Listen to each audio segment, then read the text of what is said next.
एक group number 17 तक का मैजिक नंबर यही होता है 8, 18, 18, 32। ठीक है, ग्रुप नंबर 18 का मैजिक नंबर होता है 8, 8, 18, 18 और फिर 32। ठीक है, तो ये मैजिक नंबर है। ग्रुप नंबर 13 से लेके 18 तक का किसी का भी एटॉमिक नंबर आप इसके यूज से निकाल सकते हो। जैसे यहाँ पे कार्बन का 6 है, जिसमें प्लस ऐड कर दो आ जाएगा 14, 18 कर दो प्लस हो जाएगा 32, और 18 कर दो तो कितना हो जाएगा 50, 50 में 32 कर दो कितना हो जाएगा 82। आ गया सबका एटॉमिक नंबर। अब इसके बाद इसके इलेक्ट्रॉनिक कॉन्फ़िगरेशन में कोई भी कंफ्यूजन नहीं होता है।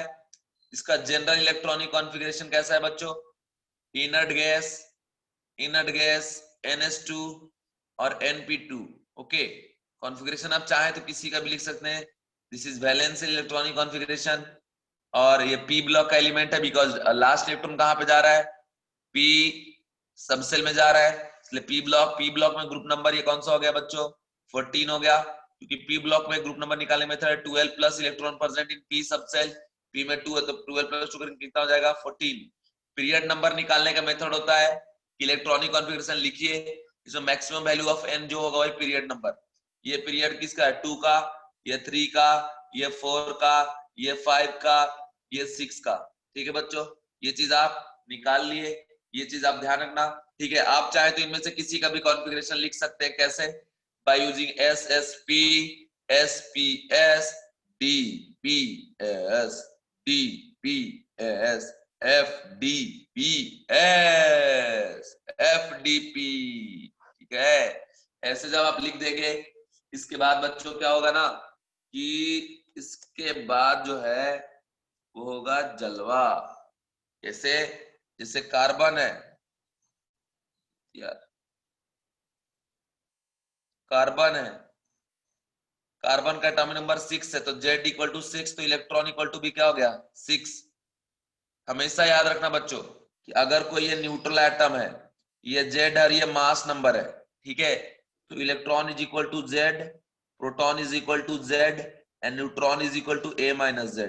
इस तरीके से हम लोग निकालते हैं।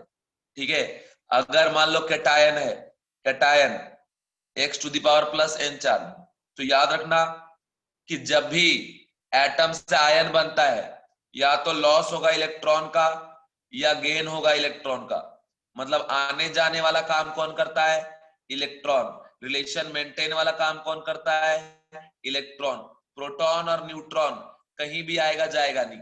एटम के केस में जितना प्रोटॉन न्यूट्रॉन होगा उतना ही आयन के केस में होगा। सो यहां से कंडीशन है जो इसका एटॉमिक नंबर वही मास नंबर अभी भी। तो Z अगर Z है तो proton is equal to Z, but electron is equal to Z minus positive charge का मैग्नीट्यूड, है ना, माइनस कर दो तो इलेक्ट्रॉन निकल जाएगा। और न्यूट्रॉन अभी भी A माइनस Z। यही है वजह कि जो मास आप न्यूट्रल एटम के लिए यूज करते बच्चों, वही मास हम लोग यूज करते हैं इसके लिए, आयन के लिए। ओके, ये कंडीशन बच्चों ध्यान रखना माय डियर स्टूडेंट। अब आगे मैं बढ़ता हूं। नेक्स्ट कंडीशन है कि अगर कोई भी एनायन हो, यहाँ इलेक्ट्रॉन निकालना हो, तो जो Z है ना, इसने गेन किया जितना इलेक्ट्रॉन उतना ही नेगेटिव चार्ज, इसलिए प्लस n कर देंगे। प्रोटॉन अभी भी Z, न्यूट्रॉन अभी भी A माइनस Z। इसका हेल्प से आप किसी का भी इलेक्ट्रॉन, प्रोटॉन और न्यूट्रॉन निकाल सकते हैं। समझ गए बच्चों? और अगर आपको चार्ज निकालना हो तो देखिए कि एक इलेक्ट्रॉन का चार्ज -1.6 10 का पावर -19 कूलम। ओके, जिसको हम लोग -1 से रिप्रेजेंट करते हैं। दैट इज, कहना यह है कि 1.6 10 पर -19 कूलम बार बार लिखना बहुत मेहनत वाला काम है ना। इसलिए केमिस्ट्री में बोला गया कि इसको आप 1 से रिप्रेजेंट करो। तो इलेक्ट्रॉन में ये वैल्यू होती है, इसलिए -1 से रिप्रेजेंट करते हैं। मतलब this coulomb whole is equal to सिर्फ 1 मैग्नीट्यूड विदाउट एनी यूनिट, है ना। मतलब ये रिप्रेजेंटेशन है इसका। जैसे हम बोलते हैं ना कि मान लो कोई चिंकू है क्लास में, तो चिंकू को C से रिप्रेजेंट करेंगे। कोई मिंकू है तो M से रिप्रेजेंट करेंगे। बस वैसे ही ये होल जो नंबर है विथ यूनिट, उसको हम 1 से रिप्रेजेंट कर रहे हैं, तो ये रिप्रेजेंटेशन हो गया। ठीक है, मतलब ये -1 चार्ज नहीं है, -1 के साथ कूलम नहीं है, -1 के साथ कोई चार्ज का यूनिट नहीं है। वैसे ही बच्चों प्रोटॉन में चार्ज क्या होता है? प्लस ऑफ 1.6 10 पर -19 कूलम। इसको लिख सकते हो बच्चों आप +1 ऐसे, ठीक है, because this value is represented by 1, so this whole value represented as a +1 and this whole value represented as a what, -1। Okay बच्चों, अंडरस्टैंड मेरे प्यारे बच्चों, ये कंडीशन ध्यान रखना। कभी भी आपको चार्ज निकालने बोले, मास निकालने बोले, कभी भी आप इजीली आराम से निकाल लेना, ठीक है। समझ में आया बात, समझ में आया बात? गिव मी आंसर प्लीज, जल्दी बोलो, जल्दी बोलो। खुशी आ गए बाबू, इतने लेट क्यों करते हो आप आने में? हैं? सारे बच्चे उदास बैठे थे, आप आ जाते तो हम सब हैप्पी हो जाते।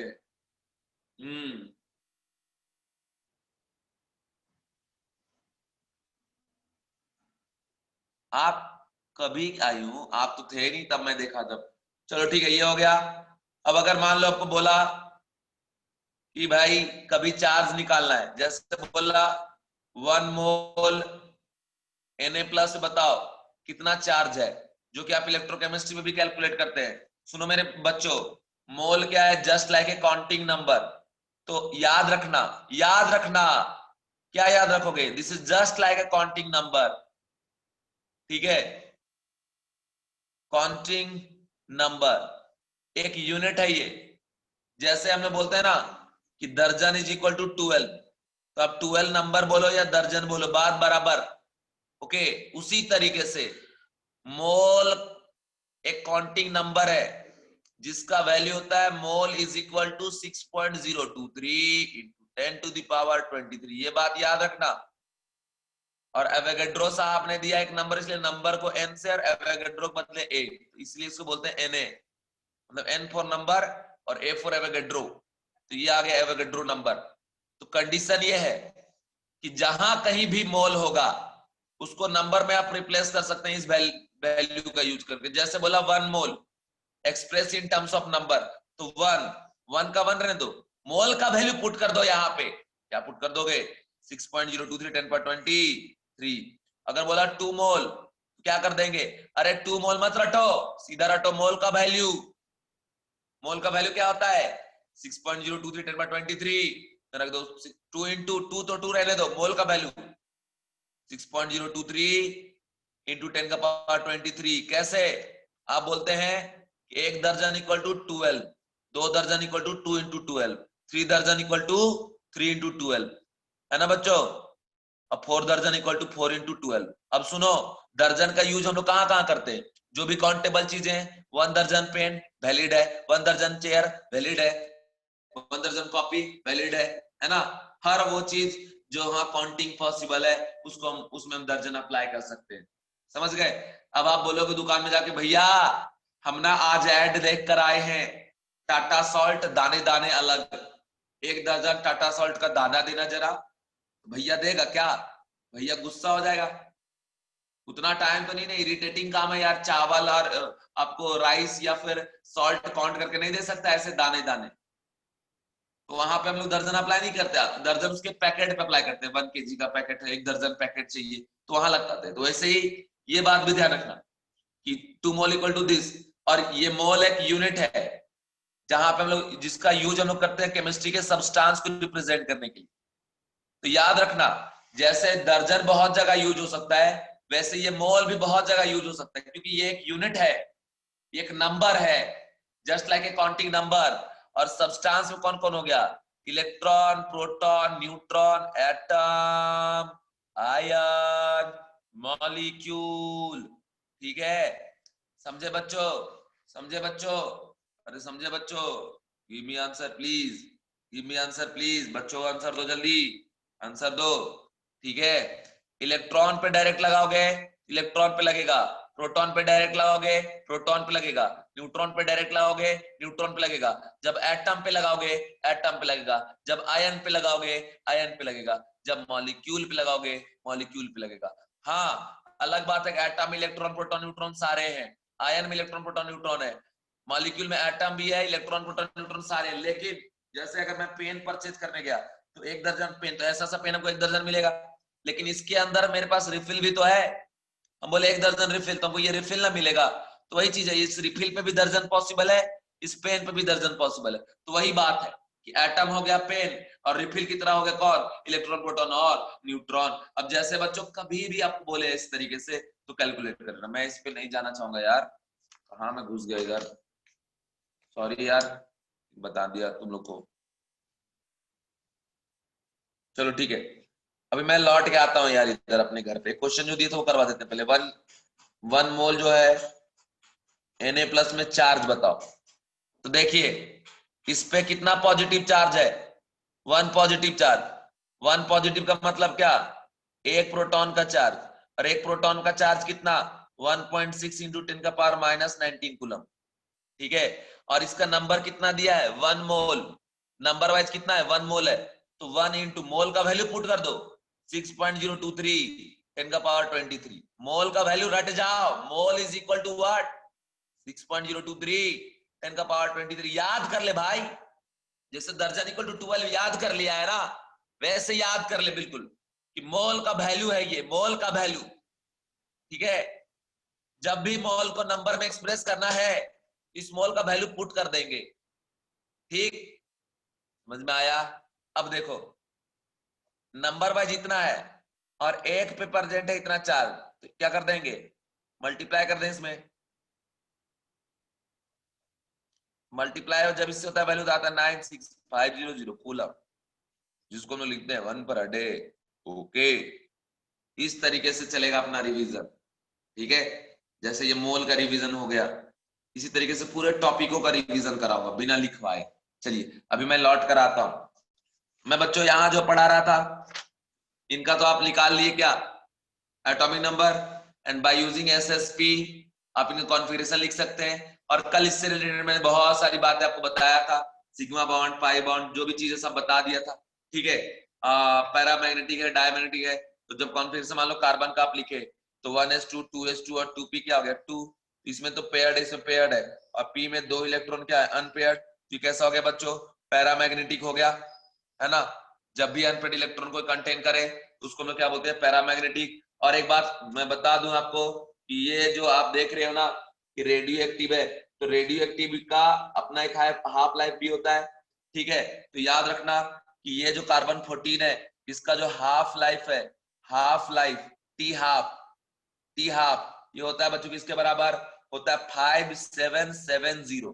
ठीक है, 5770 ईयर, इतना साल होता है इसका हाफ लाइफ। मत सोचना कि बहुत आसान है। इसके बाद बच्चों इसमें हम लोग डिवाइड करते हैं, हाँ ठीक है। तो देखो इधर कंडीशन ये है कि अब ये जो कार्बन और जो सिलिकॉन है ये हमारा हो गया बच्चों नॉन मेटल। ठीक है, दूसरा है अपना जर्मेनियम, ये बच्चों metalloid.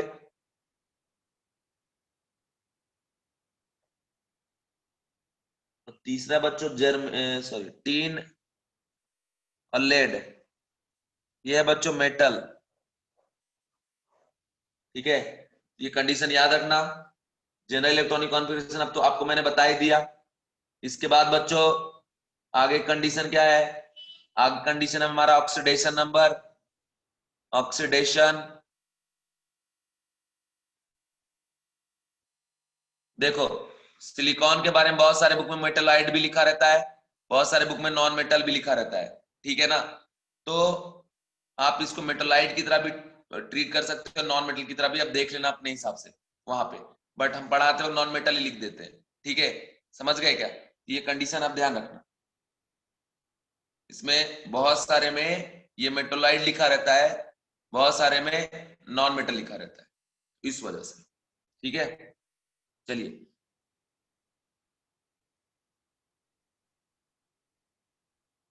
Oxidation number, oxidation number का बात अगर हम करें तो देखो बच्चों बात यह है कि वैलेंस सेल में इसमें NH2 और NP2 है ग्राउंड स्टेट पे। अगर ऑर्बिटल डायग्राम बनाए तो यहाँ पे 2,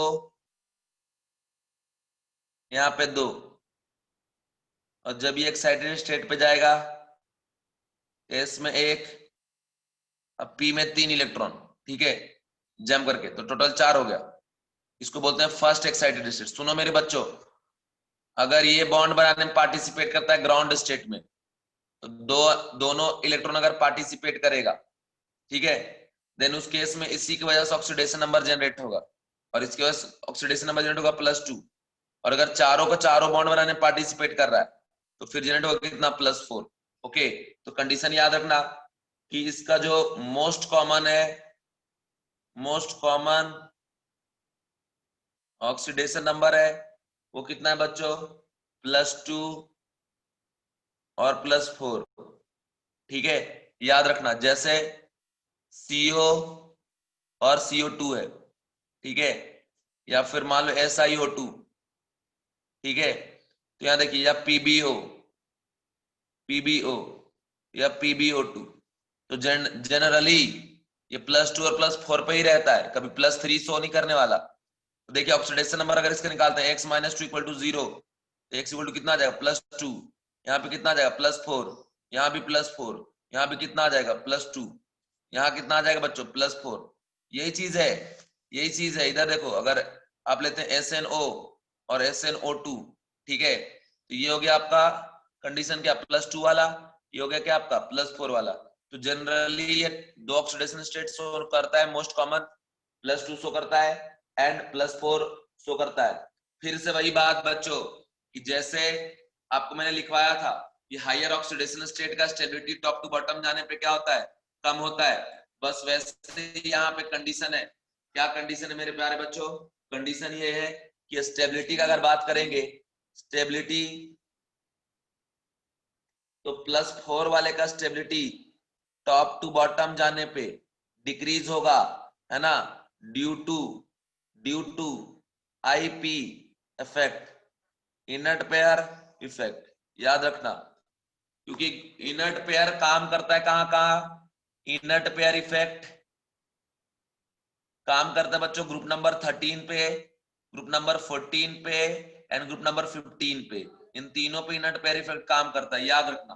तो ग्रुप नंबर 14 पे अगर हम बात करें कि जब हम टॉप टू बॉटम जाएंगे, तो due to inert pair effect, है ना, due to inert pair effect, जो स्टेबिलिटी है +4 वाले का क्या होगा, डिक्रीज।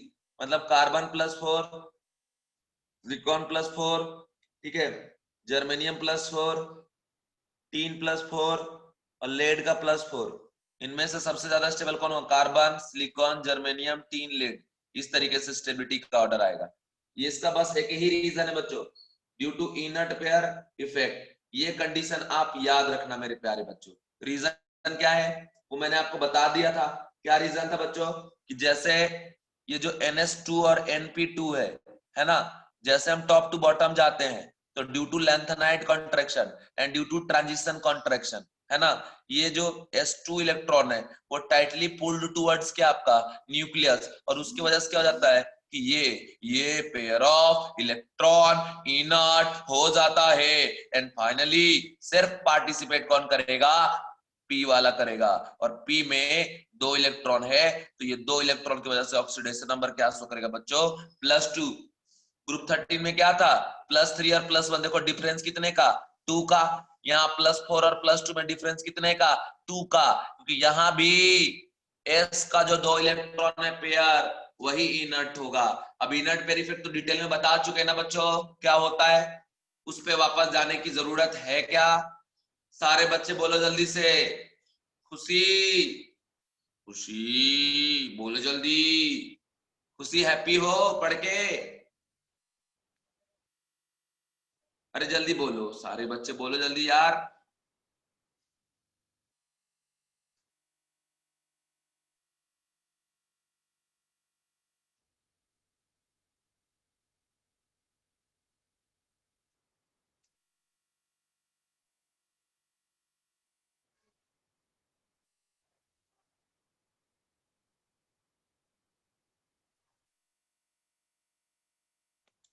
सुनो मेरी बात, ये जो इनर्ट पेयर इफेक्ट है ना, ग्रुप नंबर 13 के स्टार्टिंग लेक्चर में मैंने पढ़ाया है।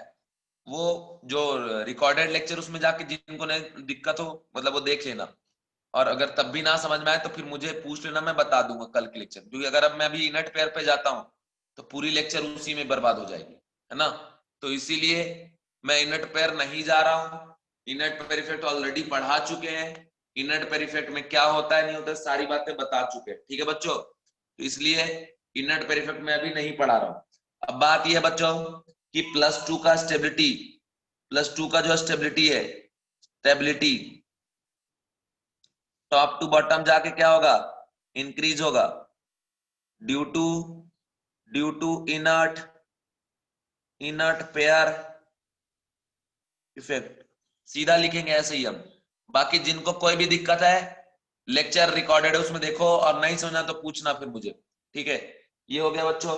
अब इसमें लिख देंगे कार्बन +2 और Si+2 और G+2 और Sn+2 और Pb+2, ठीक है। ऐसे या टॉप टू बॉटम जाने पे स्टेबिलिटी +2 का क्या होता है, बढ़ता जाता है, ठीक है। तो याद रखना, this is due to IP effect, inert pair effect, ठीक है बच्चों। समझ में आ गया, समझ में आ गया। अब देखो, अगर पूछो बताओ Pb+2 और Pb+4 में ज्यादा स्टेबल कौन है, स्टेबल कौन है बच्चों, तो सीधा बोलना Pb+2 वाले का स्टेबिलिटी ज्यादा होगा due to inert pair effect, ठीक है। और एक बात हमारा याद रखो, इन तीन पे ही मेनली इफेक्ट करता है inner pair effect, germanium, tin और लेड, जो डी ब्लॉक के बाद आते हैं ना उसी पे इफेक्ट करता है। तो जर्मेनियम, टीन और लेड, और ये भी जर्मेनियम, टीन और लेड। तो देखो जर्मेनियम, टीन और लेड में +4 में सबसे ऊपर कौन है, जर्मेनियम, और +2 में सबसे ऊपर कौन है, लेड। सबसे ज्यादा स्टेबल कौन है, लेड। इसीलिए +2 केस में इन तीनों से ज्यादा स्टेबल ये है, और सबसे घटिया स्टेबिलिटी इसका है +4। इस वजह से नेट ज्यादा स्टेबल कौन हो गया, Pb+2। अब अगर पूछा G+2 और G+4 में ज्यादा स्टेबल कौन, तो फिर हम क्या बोलेंगे, G+4 is more stable comparable to G+2। Reason, because इन तीनों में जब ये +4 रखता है तो सबसे ज्यादा स्टेबल है, और जब +2 रखते हैं इन तीनों में सबसे बेकार स्टेबिलिटी आ रहा है। इसलिए ये प्रूफ होता है कि G+2 कम स्टेबल है कंपेरेबल टू क्या, आपका Ge+4, ठीक है बच्चों। समझ गए क्या। तो ये कंडीशन है अपना, ये कहानी है अपना, इस कंडीशन का आप ध्यान रखिएगा, ठीक है बच्चों। इसके बाद मैं आपको बताता हूं कि जो PbO2 है ना, प्लम्बिक ऑक्साइड है,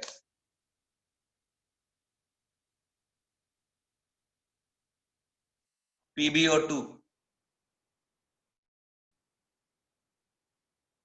प्लम्बिक ऑक्साइड। याद रखना बच्चों, अगर कोई metal 2 different oxidation state show कर रहा है तो हाइयर वाले में इक लगाते हैं और लोअर वाले में अस लगाते हैं। जैसे Pb+2 और Pb+4, Sn+2, Sn+4, Fe+2, Fe+3, Cu+2। ये हो गया प्लम्बस, ये हो गया प्लम्बिक, ये हो गया स्टेनस, ये हो गया स्टेनिक, ये हो गया फेरस, ये हो गया फेरिक, ये हो गया क्यूप्रस, ये हो गया क्यूपरिक, ठीक है। इक लगाएंगे हाइयर वाले पे, अस लगाएंगे लोअर वाले पे, ठीक है। जैसे Hg+ पे है और Hg जो है +2 पे है, तो ये क्या मर्क्यूरिक, ये क्या मर्क्यूरस। समझ में आया, ये बात समझ में आया, ये बात याद रखना।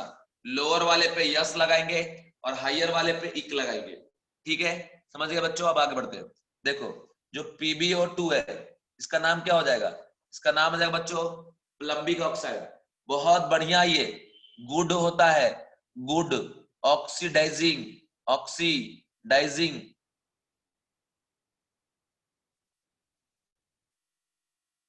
एजेंट, ठीक है। इसका मतलब यहां जो Pb है वो +4 से इलेक्ट्रॉन लेकर Pb+2 में जाने के लिए कुछ भी करने को तैयार हो जाएगा, क्योंकि इसका +2 बहुत ज्यादा स्टेबल है।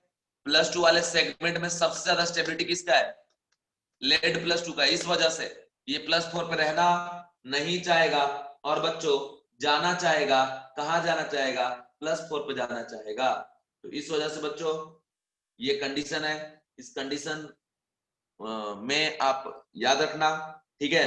अब उसके बाद एक बात और कि जो मेटल है +4 शो कर रहा है और ये +2 शो कर रहा है, तो आपको पता होगा कि जितना ज्यादा चार्ज होता है किसी के ऊपर उसका पोलराइजिंग पावर क्या होता है उतना ज्यादा। ये +4 वाले का हाइयर है, हाइयर पोलराइजिंग पावर, और polarising power higher then covalent character, covalent character higher. मतलब अगर आपको सीसी है चेक करना कोवेलेंट कैरेक्टर, तो E+4 वाले ज्यादा होगा E+2 से। मतलब अगर पूछा कि CO और CO2 में ज्यादा कोवेलेंट बॉन्ड कहां पे होगा, तो CO2 में, because this contain +4 this contain +2। जितना ज्यादा पॉजिटिव चार्ज पोलराइजिंग पावर उतना ज्यादा। एंड बाय यूजिंग फाजान्स रूल अपन बता सकते हैं कि भैया सीधी बात है कि क्या हो जाएगा, कोवेलेंट कैरेक्टर वहां पे प्रेजेंट होगा ज्यादा से ज्यादा। ओके बच्चों, यहां तक आपको समझ में आ गया मेरे प्यारे बच्चों? क्लियर है, क्लियर है, क्लियर है? बोलो जल्दी, समझ गए? जल्दी बोलो, आगे बढ़ेंगे। जल्दी बोलोगे तो आगे बढ़ेंगे।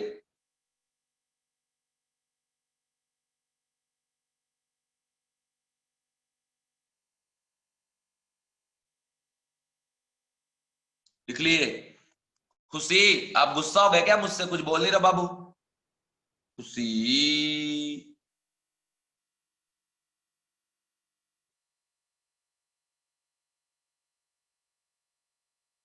रेडियस, रेडियस में देखो carbon, silicon, germanium, tin, lead, कोई दिक्कत नहीं है।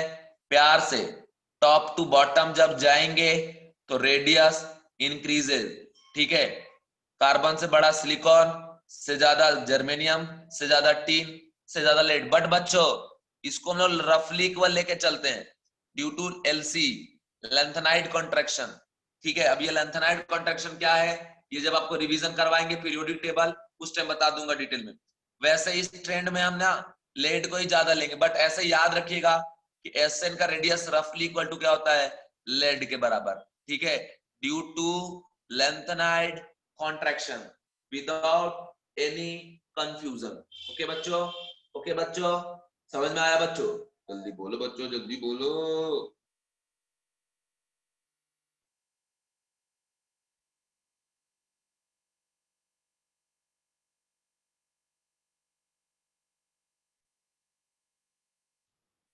खुशी गुस्सा हो गए बाबू, आप मैसेज नहीं कर रहे हो। अनुष्का का भी मैसेज आया, यस सर, ठीक है। आगे चलते हैं। मैंने क्या कहा आप समझ रहे हो? मैंने ये कहा कि लेड का रेडियस ज्यादा है 3 से, है ना।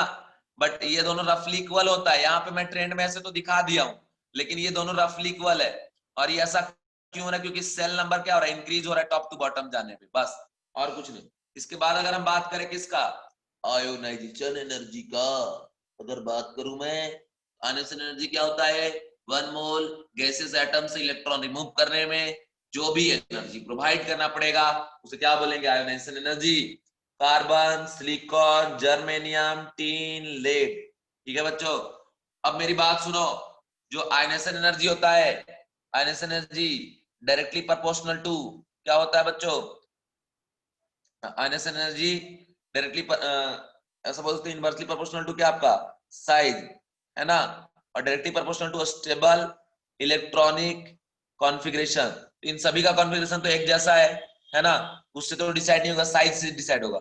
साइज ज्यादा तो आयनेशन एनर्जी कम, ऐसा का है भाई, ऐसा क्यों होता है? तो खुद ही समझिए। न्यूक्लियस से वैलेंस सेल का डिस्टेंस ये है, न्यूक्लियस से वैलेंस सेल का डिस्टेंस ये है, न्यूक्लियस से वैलेंस सेल का डिस्टेंस ये है। जितना दूर जाएगा बच्चा लोग, ये जितना डिस्टेंस बढ़ता जाएगा, ये D1, ये D2, ये D3, तो जो इलेक्ट्रोस्टैटिक फोर्स अट्रैक्शन है KQ1Q2/R², ठीक है।